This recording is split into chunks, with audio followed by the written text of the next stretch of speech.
Hi, good afternoon. My name is Jay Rothman, and welcome to Real People, Real Stories, Raw. As as I wait for some of you to join me in the community, I'd like to take a moment here to introduce my guest this evening, coming in from the East Coast, Cora Spalding. Welcome Hi, to the guys. studio. Hi, Jay. Thanks for having me. It's my pleasure. It's been about a year and a half or so ago that you and I had an opportunity to meet. We were both attending a retreat in Las Vegas, Yep. a weekend retreat. And it was at that time that we spent a weekend sitting in a room and standing in a room and even doing some meditation in a room. And it was a enjoyable weekend. And it wasn't until most recently that you and I had an opportunity to connect in a private conversation. And through that time, we decided that it was time for you to come into the studio and do a show on Real People, Real Stories. So I'd like to invite you, Cora, to take a moment here. I want to push the show out to a number of different channels that Yeah. on Facebook. In the meantime, I'd like to invite you to share a little bit about your backstory and uh, what what has you stepping into the studio today that is the message that you'd like to share as well. And I'll be right back in a moment. Okay. So when we spoke last, Jay, I think it was just to touch base because I knew that you did some shows and I do some shows, and my on my Reiki page, I was having guests on to share their why. A lot of times it was their spiritual journey, what got them through it, why they chose the path that they've chosen. A lot of it was about sobriety or getting off medication. I talked about CBD, which has been really huge in my sobriety. And then you invited me on to share, I think, well, basically why I'm sober and how I'm staying sober, what I'm doing in this quarantine situation to stay that way. And then also, since November, I've been training pretty darn hard because I'm going to be doing a bikini competition, NPC bikini competition, if it's still on at the end of May. So my fitness, and I'm in school for personal training. So it all kind of ties back to me and my sobriety. What strikes me in this moment is the fact that you have just coming up in a month or two onto a year and a half of sobriety. And as we are all in the same scenario, globally speaking, a lot of us are either out of work or have a new work schedule, working from home, Right. a combination of both Yep. within our homes. Yep. It's a time where I know from a sobriety standpoint, most, if not all, meetings, if in fact people are engaged in some type of 12-step program, if that's their choice for remaining sober or Mm-hmm. getting sober, Mm-hmm. meetings are taking place online. Right. I also uh, have a sense that there are people that are either right now that perhaps hadn't identified as an alcoholic, perhaps maybe finding that they are drinking more Yep. than they had been leading up to this early spring, Yep. or if they were sober, they may have chosen to go back to drinking right now. Yep. And I'd like to ask you, Cora, how have you been able to? What choices have you made for yourself, and how are you showing up today so that you protect your sobriety? Sure. Well, first of all, I'll start with unfortunately, since quarantines happened, I know some people that since they quit going to meetings, I don't do a 12 step. It didn't work for me, and that's to each their own. But since they can't physically go have that camaraderie and share their stories, and the hugging and the touching is a big part of it for a lot of people, they don't do their online meetings. And so I just talked to a friend and I told him, I just asked him to please get back on his meetings because something is better than nothing for most of us. And I've also had some friends that unfortunately were sober. Some was just a few months that I knew, and some, well, one was about 3 years. And just working from home, as you mentioned, and having the kids around, and just being, easy to get to the liquor cabinet that they still had. They relapsed. So I now too am working from home. My husband and I both are working from home, but it's nothing new for us. So fortunately, it's not a new stress. We are having to spend a lot more time together. So we find creative like ways, like we go for walks together almost every day. And we didn't used to do that, but 3 to 6 miles, we have a nice little community here.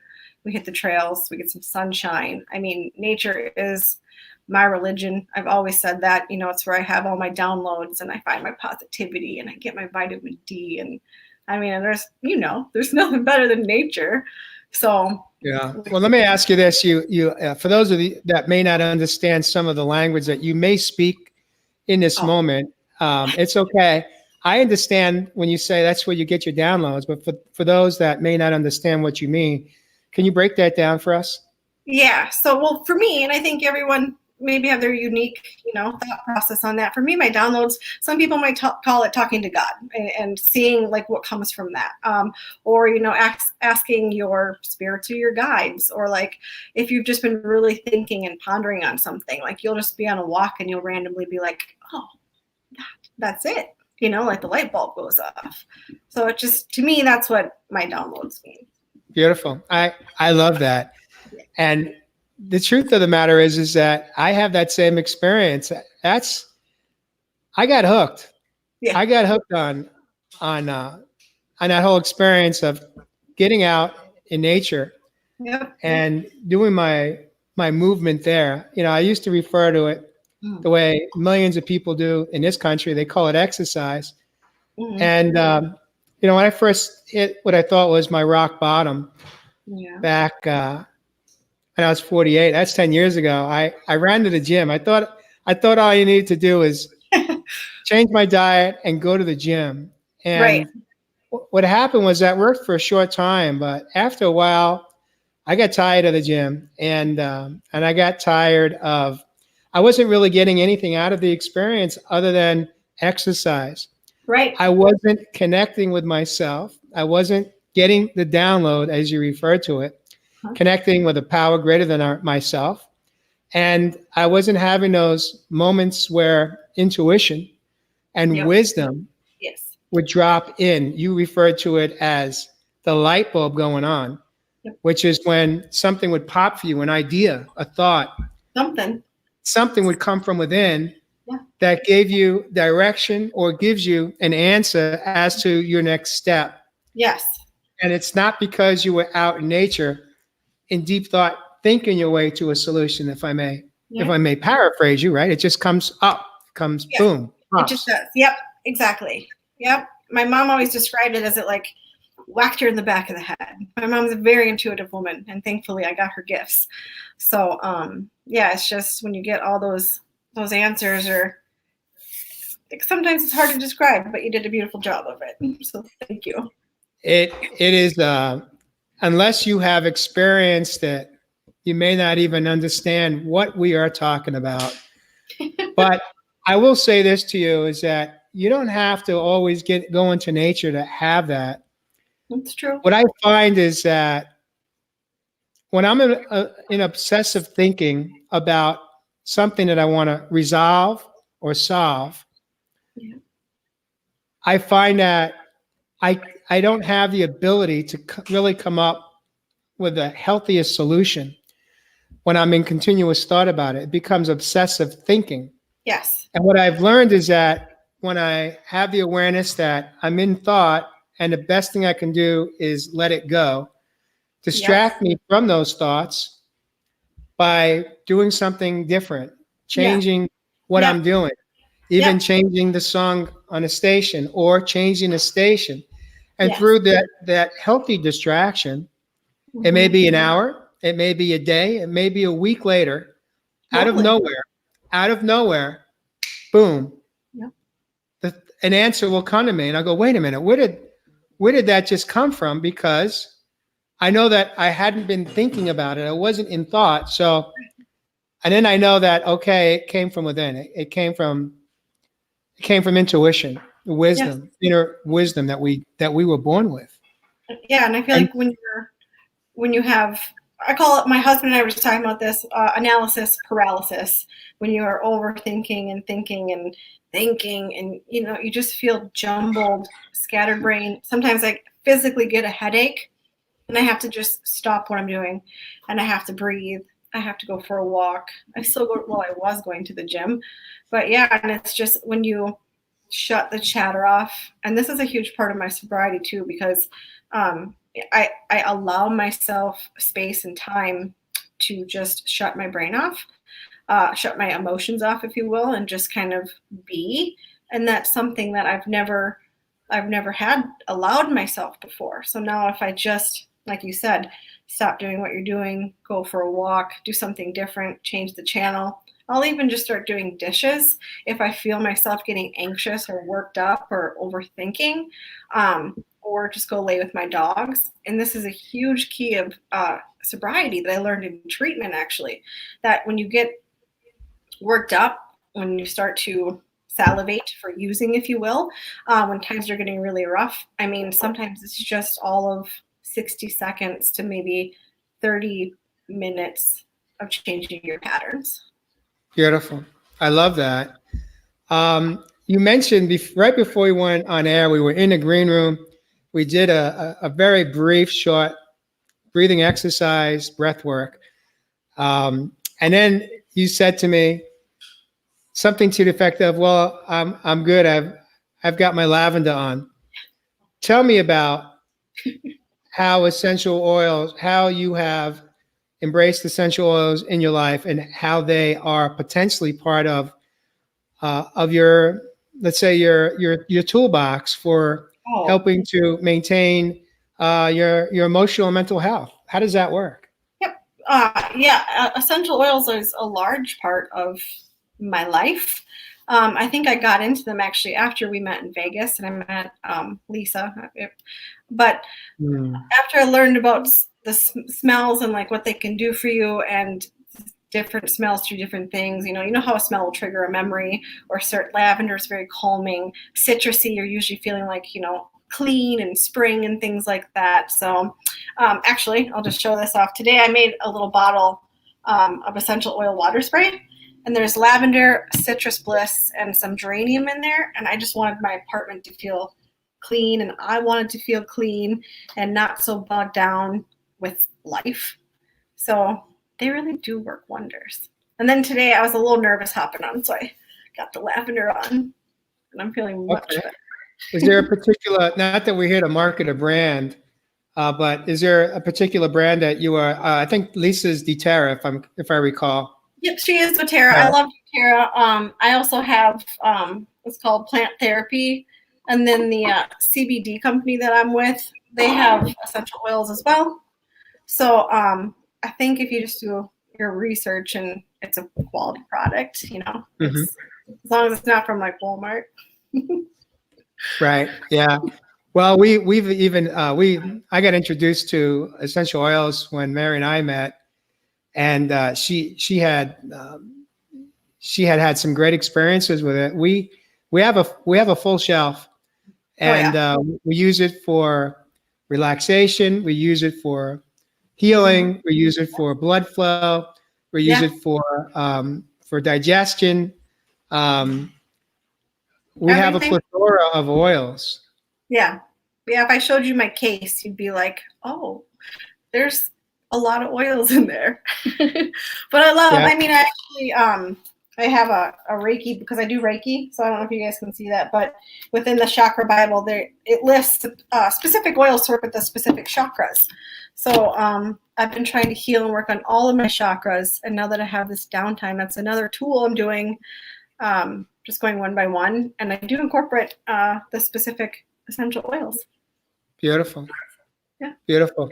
I'd like to ask you to maybe go back just a little bit in time and share with me what preceded you deciding to get sober, and what was that defining moment for you when you knew that you were done? So I went to treatment January of 2019. Yep. I get the dates mixed up a little bit. But yeah, I was going 2018. My husband and I were not doing very well, and I actually moved out of the house, got an apartment. And at that time, I was 6 months sober, 6 or 7. And I just gave up one day. It was enough stress to relapse. And my relapse lasted several days. So my husband called me up and was like, look, we got to get you treatment because you're not doing well. And I said, okay, yep, it's time. You know, I had tried AA and I had given myself to God and my higher power and, you know, Lord, save me, help me now. And as much as I loved that, I had to go to treatment. So I went to a lovely place in Minnesota. I stayed there for about a month. The place was like beautiful, more than I ever thought treatments could be. I made a lot of friends there. And I just knew that if I didn't stop drinking, the person I know who was inside of all that would never escape and be able to flourish in life. Because now that I'm sober, you know, I get to be me, who's smiley and I love life and, you know, giggly and bubbly and I want to save the world, you know. And I was just numbing and dumbing that for a long time. You mentioned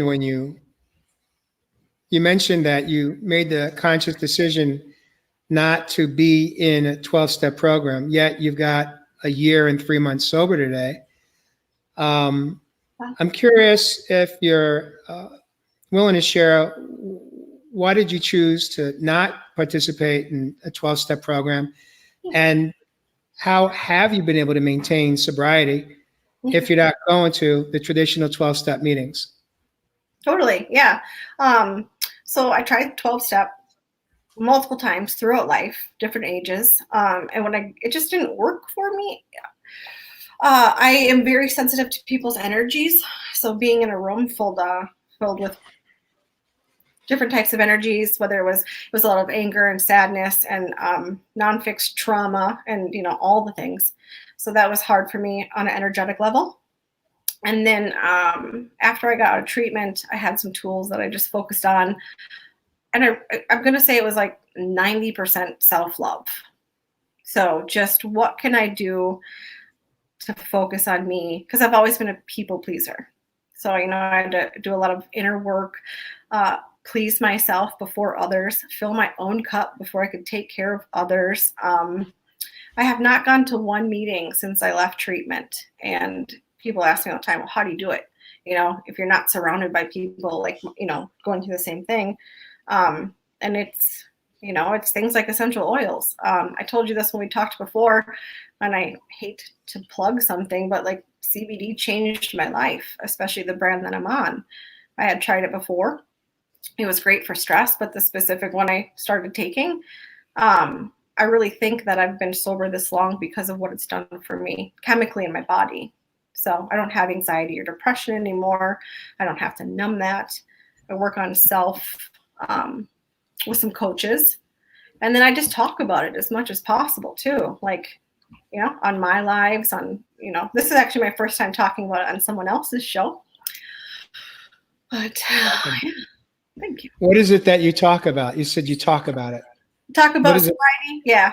About how good I feel and how amazing it is to be clear in the head, clear in the heart, clear in the soul. Because if you have ever been addicted to a drug or alcohol, a lot of people have agreed with this, that your anxiety and depression is way through the roof. You constantly feel guilty about things you do while you're under the influence. And once you take that away, I don't have anything to feel guilty about. And so it's a lot to share and a lot to talk about it. My fitness journey, I always say I wasn't right in the head, which sounds terrible, but, you know, I really do think, you know, people have a chemical imbalance and you don't ask for it. You might be born with it. You might develop it over time. It might be trauma. Mine was trauma from my father passing away and some really emotionally and physically abusive relationships. And once I sobered up long enough to talk about those things and to talk about how being sober started to fix those things, and feeling all the feelings and allowing myself to feel. I mean, I'm an Aries. I've always been a tough girl. I never was one to show my emotions. Also, being an empath, you are a sponge for other people's emotions. So, I mean, being sober has opened up so many doors that I could probably keep going for hours. I want to go back to what you shared about that. What I heard you say, if I may paraphrase you, Cora, is that what you had to do was be willing to go in, to do the inside work, to learn how to like yourself, and then eventually fall in love with yourself. Yes. And so I think that this is a really important conversation to have, because what I love about rehab and the 12-step rooms is that if that's what helps you get sober and it works for you, great, it's beautiful. However, I think that where there's an opportunity is that much of the program, the 12 steps, are focused on remaining sober and cleaning up your life and making amends to those that you hurt along the way. Yep. Only if it will cause no more harm. Right. Now I spent many years in 12-step rooms, either in support or for myself. Alcohol and drugs were not my addiction, but I had a few of my own. But I also supported someone in the rooms of AA for close to 3 decades. And so, but what I learned from my own experience of having gone through it, much like yourself, I did go to the 12-step rooms, and I used the program to create some stability for myself. And once I had the stability, and once I was strong, and once I had the foundation of the program, of the philosophy of the program, I needed and wanted more. I didn't want to keep repeating the same stories, the same 12 steps. I wanted to grow. I wanted to expand. Right. Yes. Yep. And for me, expansion meant really going in and healing those shadows, healing those pivotal moments, those wounds, those whatever traumas there might be, as you describe them for yourself. Yes. Yep. And that's something I did not learn in the 12 steps whenever I had been there. And then there was actually somebody in treatment who was totally anti 12 steps. And then there's a different program. I forget the name of it, but we're basically, they viewed the 12 steps of like with a lot of guilt and a lot of shame. And so I started listening to this other group just because, I'm non-judgmental each way. You know what I mean? I was in it to win it for myself. Like something had to stick. So I always say if 12 steps works for someone, and, I was actually in AA with a guy that worked for him for 60 years, and that's phenomenal, But again, I knew that I had to do inner work, lots of deep inner work, and I had to feel those emotions. Otherwise, I would just be repeating patterns. You know what I mean? So if I didn't actually finally just take care of me and I had to tell people in my life, look, I have to focus on me. And I cut ties with some family members, and I cut ties with some friends, and I unfriended a bunch of people on Facebook. And we moved down to South Carolina just to have a fresh start completely, So it was like we didn't just kind of pick away at the trauma and pain. I was like, Band-Aids off, what do we got to do, and what do I have to keep doing? And I actually had to sit down with my husband and be like, look, I know things have been a certain way, and I've been a very compliant wife and things like that. But I need to do the things that I need to do. I need to have my own schedule. I need to work out. I won't always be around to cook dinner for you at 5:30. Just things have to change. And I had to go within, and I had to expand. I had to expand and then also set boundaries, if that makes sense. Well, what you just described was just that. You had to have the courage even in your own home with your own partner, your husband, Mm-hmm. to have the courage to set healthy boundaries, not for him, but for yourself, so that you could expand and really come into your own and really begin to trust your own voice Mm-hmm. and the knowing what you needed Yep. to get there. Yep. And how did that work out for you when you set these boundaries for yourself with your husband? How did he receive that? And was he able to respect it, or was it a work in progress, or is it a work in progress? All of the above. I mean, he knew, like getting out of treatment. When I got out of treatment, him and I were still on a path for divorce, his choice, not mine. And I was just like, I fought really hard for my marriage. And I was like, I'll fight really hard for this, but you're still not going to get the same Cora that went into treatment, because I'm done with that, And then I think a week after, well, no, it was 3 days, and this is a whole nother story. But my husband actually joined me at church, and after church, he had a breakdown where he was sobbing and he was sorry, and so that was our little miracle and our fresh slate. So I think that when I finally broke it down to him, he was ready to hear those things. But then seeing him in action isn't always the easiest. Like the doing what I'm going to do for me, to say it is one thing, but to do it is like, tough, tough sometimes. You just described that experience that your husband had after church that day, and you referred to it as he having a breakdown. Mm-hmm. And I'm gonna, if I may, just take a moment here just to coach you, if you're okay with that. Of course. Are you okay with me sharing my perspective? Yes. I see it a little differently. Okay. I know it's just a play on words, but words are really important, because words is energy behind the words we speak. True. I see it as he didn't have a breakdown, but he had a breakthrough. Yes. I think that's the word that was in my head, actually. Beautiful. So, yes. Yeah. Yeah, it really was. Thank you for saying that, because it really was a breakthrough. I mean, like, to describe the morning, I had invited him to go to church with me, just wanting to see him. And it was a no for hours. And then I didn't expect to see him. I went with my longtime best friend, Mandy, and I got in the parking lot, and there his car was. And I was like, wait. He told me, no. So I saw his car, and I walk in, and, there's my husband.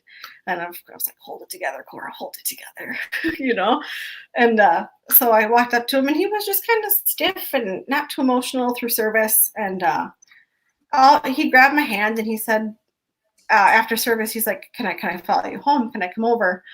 And I said, well, yeah, but me and Mandy were going to grab lunch. He's like, no, I need to come over. And he came over, and Mandy, my friend who had stayed over, packed up her stuff and left. And as soon as, before the door even shut, my husband was in tears, like tears, and I'm sorry. And he said that he was sitting in his chair that day, and he had put the phone down to just ignore my texts. And he basically heard God say, you need to go get dressed, and you need to go to church. Like, she's worth it. So yes, we definitely had a breakthrough. What's going on for you right now? What are you feeling? Tell me. Joy. Dang it, I knew I should have grabbed tissues. But joy, that was a complete miracle. And I think when something like that happens, it's even more motivation to stay sober. I still had to have my boundaries, and I still definitely had to work on Cora. So we're in agreement that, okay, we had this breakthrough. And of course, I was beyond blessed to hear those words from him. But then, moving forward, we could not do things the same, and things couldn't happen the same, because my husband was a large trigger for me when it came to my drinking. And so if he didn't work on himself as well in his own way, we wouldn't be here today. And our marriage and our relationship is the best it's ever been in the almost 6 years we've been together. Is it because you stopped drinking, or because after you stopped drinking, you set healthy boundaries for yourself, and you've invested in yourself? Mhm. Which is it? Well, it's going to have to be both. I mean, I Mm. couldn't, being an alcoholic, and especially when I was binge drinking, no one is themselves while they're intoxicated. I don't care if you say you are after a couple drinks or not. You're just not. So I had to change that because he wanted, the Cora that he fell in love with back. And I wanted the same thing. We had just kind of drifted apart and seen each other's damages while we, the further along that we went in a relationship, the more comfortable you get. And those things just kind of pop out. And my husband was also 9 months sober when I met him. So he was in recovery and he did it cold turkey. He just quit one day and never went back. And I think he's going to have 7 years now. So I had to quit drinking, and then I had to focus on me, and Aaron had to focus on Aaron. And it's just agreeing to give each other the space that we need, and kind of sharing our toolbox, if you will. Let's deep dive into that toolbox, if we may. Tell me a little bit more about the toolbox. What is a toolbox that you and your husband are able to share? What does that look like? Yeah. So, I'll talk. So, from my toolbox, mine is more of a spiritual, with the Reiki thing and my essential oil thing. He calls it my woo-woo stuff, balancing chakras and stuff like that. He was really against it for a while and was like, that's anti-Jesus. And so we had to kind of squash all that. Aaron's toolbox is he's an engineer. He has a very analytical brain. So he likes it's a long thought process. It's not getting bogged down with too many thoughts or feelings at once, because he actually used to physically just shut down. He looked like a robot. I would want to talk and you could see him like, and I'm like, so we actually went to marriage counseling and we had a wonderful therapist. She was amazing. So some of our tools was I needed to learn that when Aaron didn't want to talk, or if I saw him starting to shut down, instead of keeping at it like I love to do, I needed to back away and give him space and just respect it and say, I had to realize it was not about me completely. And it was more him and how he processes things and his emotions, and respect that. And then when I needed to talk and he was kind of not wanting that for multiple days in a row, that he finally kind of had to give in and say, okay, what's on your mind, Cora? So communication is a huge tool in our toolbox because we suffered with no communication for a long time. Anything else come to mind? Any other tools? Well, doing things together as a couple is a tool for us a lot. I used to always ask him to work out with me, go for a walk, go for a run. Your endorphins are flowing, you're feeling good, you got your bliss molecules because you're working out. And so he finally agreed to that. And like I mentioned earlier, we go on our walks together. Tonight we cooked together. He went and lit the grill and I prepped the food and brought it down, and we had a nice little dinner outside together. And just getting out of the house, well, when you can, and just having time and space to just be best friends together. Because I think sometimes we get caught up in our own little mini worlds. He's in sales, I'm in sales. And then just being like, okay, sometimes I'm like, I just want to hang out today. Like, what do you want to bullshit about? And he's like, okay, sure. So he has to shut down his little engineer brain and he gets into best friend mode. So beautiful. Yeah. Beautiful. Have you made any changes in your, let's say, your daily commitment to your own protocol, your own program during this new world order that we're living in today? Have you made any changes? Did you have to tweak anything? How has that helped you remain sober? Yeah. So pre-COVID quarantine, as I'm calling it, I had a very long commute to work, about an hour and 20 minutes. And so I would get up at 4 a.m. and I would work out. I would get into my car, commute, and I had an Audible or something I'd listen to every day on the commute. I'd work my 9 hours. I'd drive my hour and 20 minutes sometimes longer home. And I'd hit the gym again usually because I'm training for this competition. And staying busy was my largest tool when it came to sobriety. Staying busy, staying healthy and focused. And all that was kind of taken away from me when 2 weeks ago they're like, okay, you got to go home now. Like they were saying they would keep us there for weeks. And all of a sudden we get there and it's 11 and they're like, everyone has to go. And I'm like, oh, no big deal. But then, a couple weeks into it, like, I don't have to get up at 4 a.m. I don't have a routine or a regimen anymore. I'm working from home. I can come and go as I please. I think it's extremely interesting that alcohol or the liquor stores are open and they're considered essential because it's like, had I not been this far along in my sobriety, like boredom might get to me. So that's another thing is I work out in my garage still. I'm still pretending like my bikini show is for sure going on May 30th. Because that keeps me going to my garage and working out. I still go outside and, walk the dogs multiple times a day to make sure I take a break. And so I don't get myself as stressed as I used to. I used to be always in the future or always in the past. Like, all the I was a what if-er, like what if this and what if that, or I should have done this or I should have done that. And I would replay things in my head. One of the things I learned in treatment, a tool is to just stay present. And it's very difficult to stay present, I think. And I'm still practicing at that a lot because I definitely have a wandering mind. But if I feel like my mind starts to do that, I don't really think about drinking anymore. I don't know if it's been long enough time or if it's all the things, but I don't really go there anymore. And I stop myself before I even get that stressed out. So being home is just kind of, well, I'm in my bedroom. This is where I work all day, so I can just take a nap on the bed right there. I can literally sit in my new chair I just got. Breathe. I forgot to mention breathing for a tool, too. I mean, you brought it up, but I have a Apple Watch. And that has a breathe app on it. And sometimes I don't know if that thing can tell my heart's pumping or what, but it'll remind me to breathe. And I'm like, you're right. It's time to breathe. So Beautiful.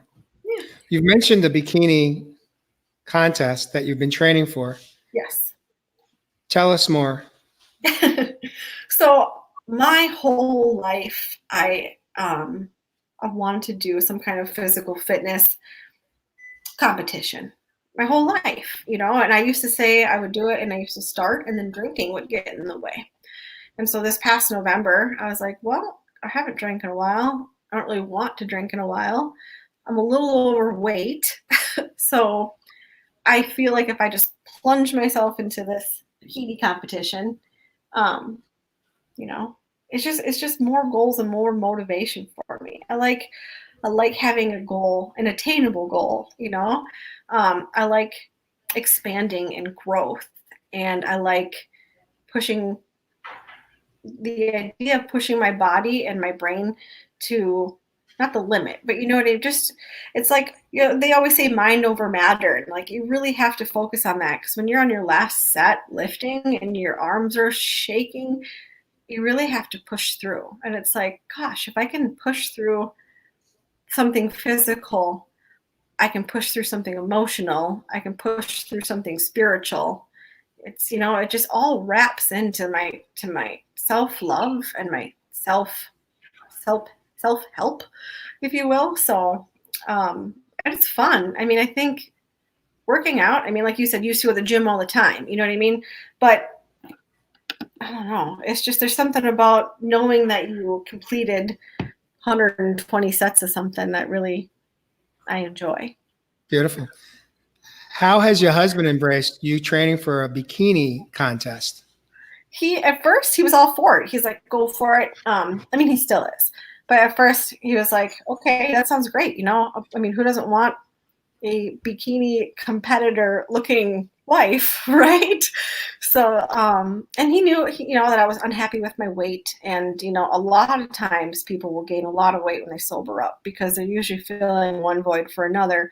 And I tried really hard to not do that. But again, we take the motorcycles out and we eat blah, blah, blah. Once I showed him the bikini I have to wear, he was a little like, oh. And then you kind of got to show like the poses, if you will. And he's like, do you have to do that in front of how many people? I'm like, it depends on the group, but he's been very supportive. I mean, very supportive of it, and he gets a kick out of it. And he's really like, I can kick his ass in like a couple workouts, and I think that really blows his mind because he's a big, strong dude. So it's fun. Good. Yeah. What have you learned about yourself that you didn't know before you got sober this time? Oh, I didn't know that I could be so brave. I always wanted to be. I always wanted to be, the girl that people looked up to, respected. I mean, I always thought I had good ideas. I know I'm very helpful. I didn't know how big of an empath that I was until I sobered up and I allowed myself to feel all of those things. I didn't know how intuitive I was. And I didn't know that I would be able to speak about all of that. So, and if there's some people watching that don't know what all that means, it's just, you can maybe say I'm a very emotional person and I feel a lot of emotions for myself and other people. But I didn't know I could go on lives and talk like this. I mean, pre-sobriety and, some other things that I do, you and I, we couldn't do this. I mean, my heart would be pounding out of my chest. My mouth would be so dry that I couldn't talk. I'd be a fidgeting mess. So I didn't know that I had such braveness, and I also didn't know I had so much want and will to help other people through whatever they're suffering with. Because, yeah. What have you learned about yourself since you embraced the idea of training for a bikini contest? I learned that I really love cheeseburgers. Wait a minute. That you love cheeseburgers? What did cheeseburgers have to do with training for a bikini contest? Does that mean you had to give them up and you're missing it? Oh, okay. I get one every now and then, but I didn't know I had such a sweet tooth, and I don't remember having that pre being an alcoholic. And there's a lot of sugar and booze, so that I might have created that monster. But I didn't know that. I didn't know there was so much involved in a bikini contest. I thought I'd just slap on a bikini and go do a couple poses and say bye. But no, there's a lot more to it. I didn't know that I could push through workouts like I do. I didn't know that I needed as much support from other people as I do. I used to be just, I'm going to do it and I'm going to do it on my own. I'll figure it out. Just watch out, world. And through this, I rely on my trainer a lot and my friend. I even have a whole Facebook group just so people can basically give me accolades for my bikini stuff, and I love it. I share tips and stuff like that. But yeah, it's a whole different side that I am embracing. That's for sure.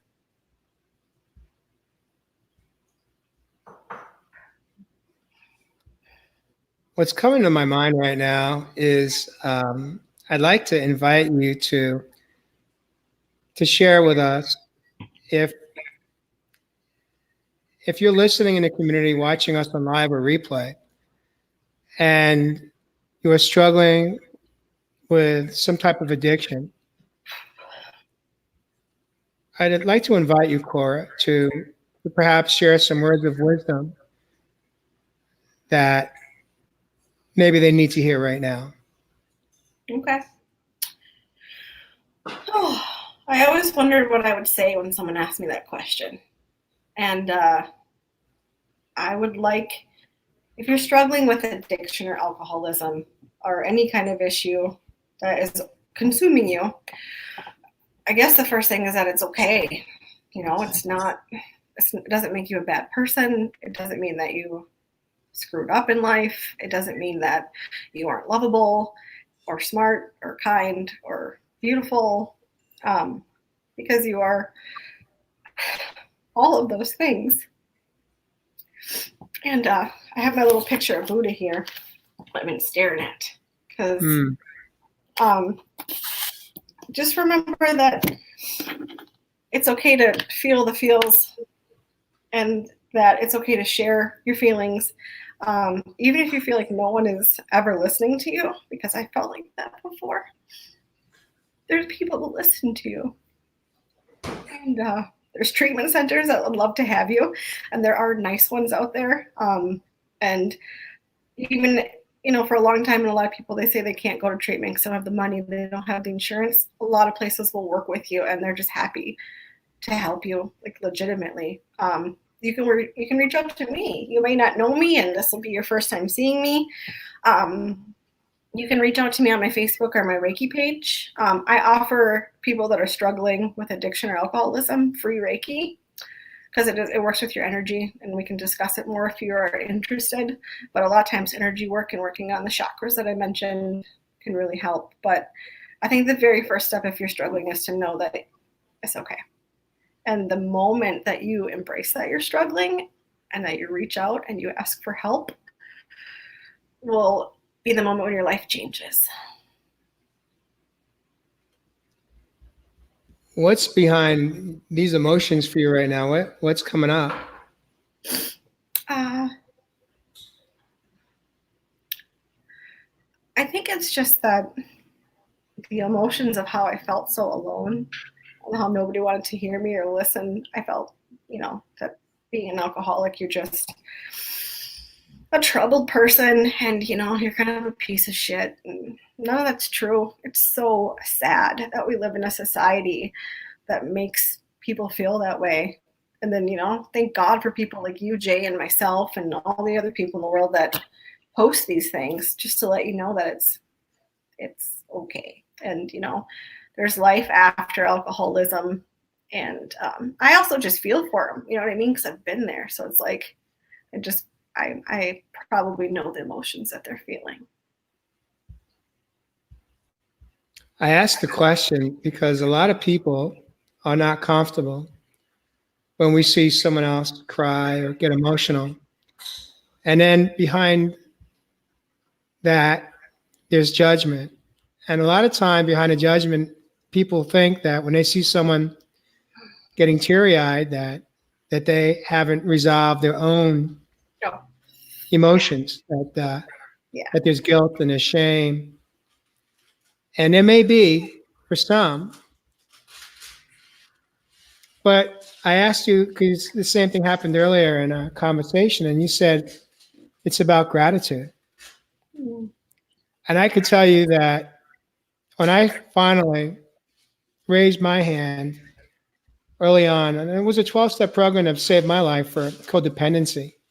Yeah. That was the program that saved my life. Because you see, I was addicted to the person who had the alcohol challenge.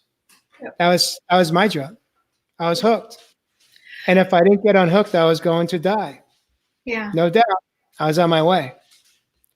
So for me, when I started to have the courage to raise my hand and share my stories early on in my own recovery, I finally felt safe enough to express how I was feeling. Mm-hmm. And through being able to have that experience, I began to get emotional. Yeah. And by giving myself permission to do just that as a man, a modern man living in American society, at the time I was 54 years of age, it gave me permission to start to heal the wounds, heal the sadness, the pain, the wounds that had been there for decades. Yes. Yeah. And, the way I describe it today is that I used to live a life, I was living in pain. And today I choose to feel the pain, because when we can feel the pain and we reveal it, we can heal it. That's right. It's simple, not easy, because we've grown up in homes and schools and society where a lot of families teach the children that for you to be strong, you got to bury it. You got to bury those feelings. You got to show up strong. Yeah. And by showing up strong, we compartmentalize what we're feeling. Oh yeah. But it doesn't mean that those emotions are gone. They're not. They're attached at our cellular memory. Yeah. Yeah. And when you And stuff them, they're just compacted all together. And then they keep coming up every time I get triggered by people, places, and things. Mm-hmm. Or as a friend of mine, Sue Gaskell says, she likes to use the word activated. You get activated. And so I would like to just share that from my perspective, what's really important is that we can start to give ourselves permission, men and women, to show up for ourselves. And that means sharing our story, finding a coach, working with a mentor, working with a teacher, working with somebody outside of yourself that has done the work for themselves, has done their own healing, mind, body, and soul. Yeah. And can really guide you through the process of coming home to yourself. It sounds to me that that's the work that you've done. You acknowledge that you, in fact, worked with a marriage counselor. You've also mentioned that you've worked with coaches. We met through at a retreat that your coach was putting on. Yep. Yeah. Yep. And so therein lies where the power of healing is. The power of healing takes place when we have the courage. Real courage is not stuffing our feelings. Real courage is dropping our armor. Yes. In a safe space and learning how we're okay, that it's normal and healthy for us to work through our old wounds, our old traumas, those pivotal moments in our life that changed our life, that brought us to addictions, whatever that might be. Yeah. I had 5 addictions in my life, and I will say this today, is that I no longer identify as an addict. Good. Because I don't need to. Why? Because I'm healed. I healed the wounds inside that brought me to the addictive behaviors. And when the wounds were healed, the obsessive thinking of wanting to act out dissolved. They're gone. Yeah. That's one of the reasons I said I don't think about drinking anymore. I remember my husband would say, like, he just didn't crave a beverage or the situation where drinking it, you know what I mean? And I was like, how do you not? I don't think I'll ever get there. And, through a plethora of things, self-work, supplements, meditation, CBD, oils. I mean, it's crazy what you can do when you figure out what your body is missing and needs to create, I call it a palette. It creates the palette to where you get to flourish in life. And if that involves coaching, if it involves a healthier diet than you were on, if it involves cutting out every human being you've ever known because you need new people. I mean, it's tough to do all that stuff, but you really have to do whatever. You're going to know. I strongly believe, and I tell people that deep down in your heart what you need to do to make the changes. It's not in your head space. It's in your heart space. You're going to feel it. You're going to feel it on a cellular level, because I knew that I had to do these things. But, then your ego kicks in and you're like, oh, no, you can't do that because it'd be rude. And you can't cut out family members, and you can't get a coach because they're expensive, and you can't go on a retreat because it's expensive. It's okay because you're worth it. I mean, you only get you one time, and hopefully you're on this planet long enough to have a good, long life. And I mean, I used to be like, oh, I hope I kind of pass away around 70 or 80. Now I'm like, hey, give me 110. Because I have a lot of things to do in this lifetime, including changing myself some more and changing other people's lives too. So I completely agree with reaching out to a coach, going to 12 steps. Do whatever you need to do to get yourself sober and stay that way. Even when I love that. You said it's hard. I'm going to challenge you again on that one word. Okay. I think it's simple, not easy. I heard you say Because that. Yeah. Mm-hmm. it's simple, not easy. It's if you follow the basic fundamental blueprint, there's a roadmap. That's what a coach can do. A coach can share the roadmap. Yeah. I've worked with a number of addicts as a transformational coach. Mhm. I've done boot camps. I've had some of my clients come in from out of state and spend 4 days with me, 8 hours a day, 32 hours. There's one of these guys that showed up. He's like, I don't have, how often will we meet? I go, well, typically it's once a week. And he goes, once a week isn't going to be enough. I need to save my life and I need to save my marriage. And I said, well, we could do a boot camp. He goes, what's that going to look like? I said, you board the plane, you Yeah. come into town, and it was the summer heat. We'll spend 3 hours in the desert hiking, real boot camp with me. We're in deep conversation. Yeah. And then we spend the afternoon in an air conditioned environment, but we're together for 8 hours a day. Yeah. And, it's coming up on a year. He's sober today. And he's with his wife. Aww. I know how that feels. Yeah. I mean, he was able to save his life, save his marriage. Beautiful man. Today, he's got a fitness trainer. He's lost the weight. He's changed his body. I haven't seen him other than through, we still coach video chat like this. This is how I do it. Yeah. Internationally. And, but he says, Jay, my body's changed. It's amazing. And I said, no, it's more than your body. It's mind, body, and soul. You're not the man you were a year ago. No. Yeah. No. You do change at a very cellular level. I mean, and I thoroughly believe that you're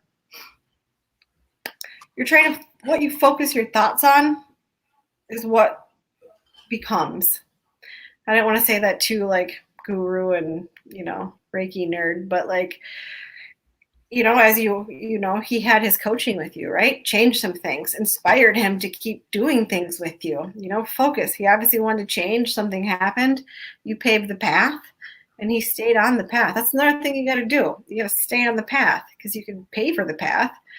But if you hop off of it, that's people have to stick to things too. You can't just give up when things get difficult.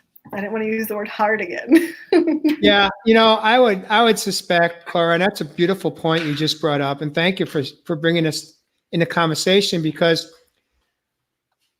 I know that I have had some significant setbacks in my healing journey, and I'm not talking about addiction-wise. I'm talking about I had physical. I was near death. My body was broken down, right? And I've had setbacks, and instead of like throwing in a towel or getting just disgusted and frustrated and giving up, each setback kind of pushed me forward one more step closer to full healing. Exactly. I've reversed 9 diseases in 4.25 years. They said my case was difficult. And what I've done is I've defied the odds because I believed in myself more than I believed in Western medicine. I wasn't willing to put my faith into doctors. I was more interested in putting my faith into God and into myself. Yeah. That my body has the ability to heal. Goosebumps. I caused the damage. I can fix the damage. That's what I believe. My truth. Same. Simple, not easy. Yeah. I had to be willing to show up. Yeah. I like that you brought up that you caused the damage. And that's a whole nother life, but some people are born with damage. Some people create their damage. I think I was a mix of both. My family has both sides of a long history of alcoholism, drug addiction, depression, anxiety. But on both sides, the women were made to be extremely tough women. You didn't talk about, you didn't show it, you didn't, you just didn't. And so if you created, though, like that was part of my, actually, now that I say it, like it was part of my healing was to realize, like, look, I I might have been born with a double chance to become an alcoholic, but through all this drinking and through all this bullshit I put myself through, I created my path, which wraps back around into my thoughts are my reality. You know, like when I constantly thought I was a piece of shit and I was ugly and not outgoing and not likable and who would want me, that's what I attracted. That's the life I had. And actually, when I started to clean that up a little bit for the first time is when I met my husband. And then, you know, and it's just crazy. Like when you change your thoughts and you give yourself all the chances in the world and you don't give up, life just exponentially takes off like a quantum jump. I love that. That I love goosebump. that. Hmm. From head to toe. Speaking of goosebumps, I'd like for you to just take a moment here, just to take a nice deep breath, and share with me and the community, what has this experience right here, right now, been for you? How do you feel right now, and what is this doing for you? I feel good. I feel happy. I have joy. Like it's just a huge amount of joy to share this and to be comfortable, to share my tools. You know, I have no idea if any of this will help anyone, but there's hope. And I don't know, it's fun. I mean, obviously I get excited when I talk about my healing. It's a natural excitement. And so it's actually cooler than I thought it would be. I love that. That's why I show up and do what I do, Yeah. because there is, for some people, an unknowing result that comes on the backside of showing up on real people, real stories, raw, and that there's another level of healing that takes place. Every time that we have an opportunity to really reflect on our progress, how far we've come, instead of focusing on how bad we were, Yeah. we actually invite our body to physically shift into the parasympathetic nervous system response. It takes us one more time out of the fight or flight, which is the sympathetic nervous system response. Yep. And what you have experienced tonight is an activation of your feel-good hormones. You know what those hormones are. You activate them all the time when you're working out. I activate them all the time with, working out, food, oils, everything. I make sure that my life is full of the things that activate my bliss molecules. So I know exactly what you're talking about. You refer to that as bliss molecules? My bliss molecules, yes.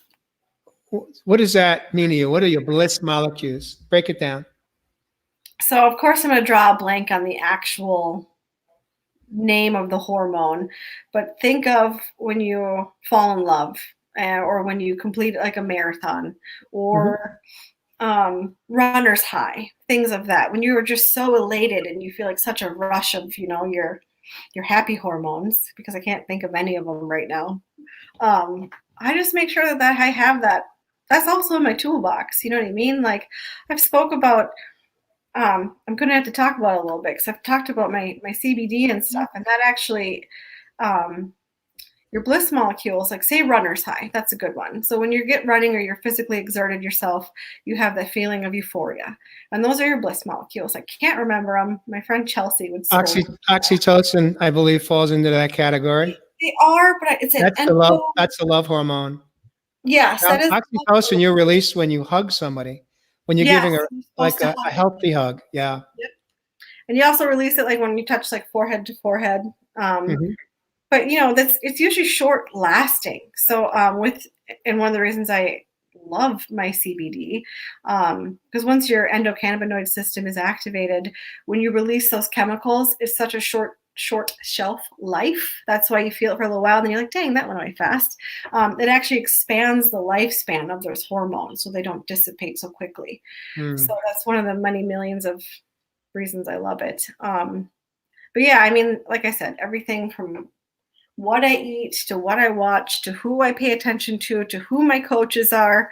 I mean, I did a lot of research, you know what I mean? And even speaking with you, I've watched your shows and I made sure that we were going to vibe correctly. You know what I mean? Because I think the last thing you want to do is jump into something, then you're like, well, we're not really matching, so you just got to be aware of your surroundings and what you're putting in your life, because I mean, you got your little bubble and you get to choose what you put in it. I'd like to invite you. Well, first, and before I go there, I want to just take a moment to thank you for stepping in, having the courage. This is your first live stream interview in your life, and I want to thank you for having the courage, and take a moment just to honor you. It's not an easy thing to do, as you described. How you would have shown up in the past, if you even showed up. You may have showed up having had a cocktail or two prior, just to calm your nerves down. Yeah. And the fact that you showed up sober, and the fact that you showed up and you have I think experienced some of your bliss molecules, or you refer to them, even right here, right now. It's just a great opportunity for you to honor yourself and really look at how far you have come in this year and 3 months. And don't dismiss it, but just honor it and give yourself an unconditional hug of love, an oxytocin hug. Yeah. I invite you to share this show with your husband and your friends and people in your life, family members that are important in your life today. And with that, I'd like to invite you to share some closing thoughts.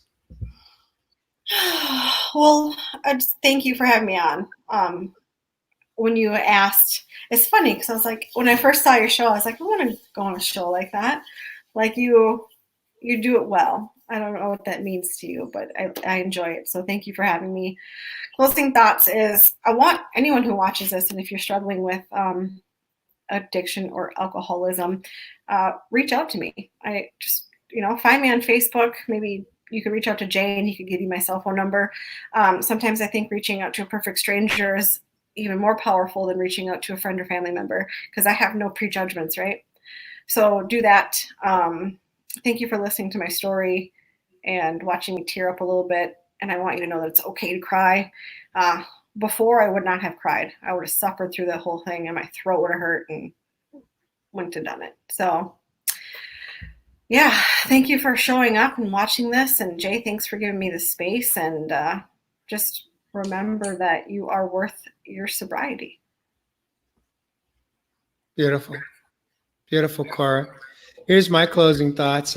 As I've acknowledged to you, again, thank you for having the courage to show up for you. And for those of you that are watching us live or on replay, and if you are contemplating breaking your sobriety or having one more drink that you shouldn't have, know this: you do matter, and you can feel better. The alcohol is going to just numb you out, and eventually you will feel worse than you feel right now. Look at Cora May and how she's showing up for herself in her life today. I don't want to call it a miracle, but it's the greatest gift and blessing that she has given to herself. And what she has expressed tonight is that it's less about getting sober and more about, when she was sober,